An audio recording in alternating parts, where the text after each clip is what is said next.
தோராயமாக ஒரு 15,000 வருஷத்துக்கு முன்னாடி இமமலைய மேல் பகுதியில் ஒரு யோகி வந்தான். அவன் எங்கேருந்து வந்தான், அவனு பேர் என்ன, அவனை பற்றி யாருக்கும் ஒன்றும் தெரியாது. ஆனால் இப்படி ஒரு கூட்டம் சேர்ந்துடுச்சு, பெரிய கூட்டம். அவன் ஏதோ அதிசயம் பண்ண போகிறான். ஆனால் அப்படியே உட்காந்து பார்த்தாங்க. அவன் ஒன்றும் பண்ணல, சும்மாவே உட்காந்துட்டான். மூச்சு காற்று கூட நடந்த மாதிரி தெரியல. ஏதோ பண்ணுவான்னு உட்காந்தாங்க, ஒன்றும் பண்ணாமல் உட்காந்துட்டாங்க. அப்படியே எல்லாம் போயிட்டாங்க.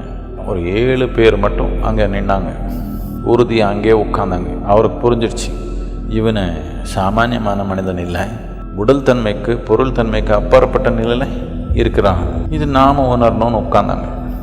ஒரு நாள் கேட்டாங்க, ஐயா நமக்கு சொல்லக்கூடாது. அதுக்கு அவனை ஒரு எளிமையான நாளை பயிற்சி கொடுத்தான். நீங்கள் இதை தயார் பண்ணிக்கோங்க, நீங்கள் சரியாக தயார் பண்ண அதுக்கப்புறம் பார்த்துக்கலான்னு சொல்லி கொடுத்துட்டு அவனை இவரை பற்றி மறந்துட்டான். அவன் பாட்டான் உட்காந்தான்.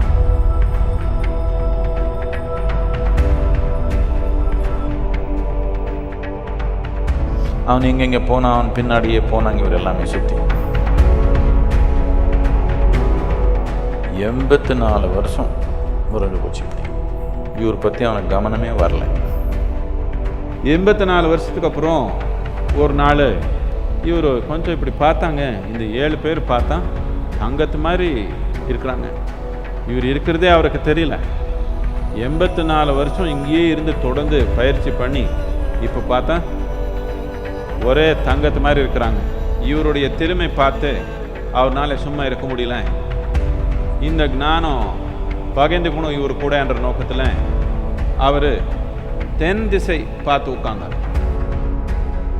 மனிதன் என்றது எந்த பரிமாணத்தில் இருக்குதோ அந்த பரிமாணம் தாண்டி அவன் வாழ்றதுக்கு ஒரு வாய்ப்பு முதலாவது தடவை உலகத்தில் அந்த வாய்ப்பு இருக்குது என்ற ஒரு எண்ணம் உருவாக்கின மனிதன் இந்த ஆதியோகி.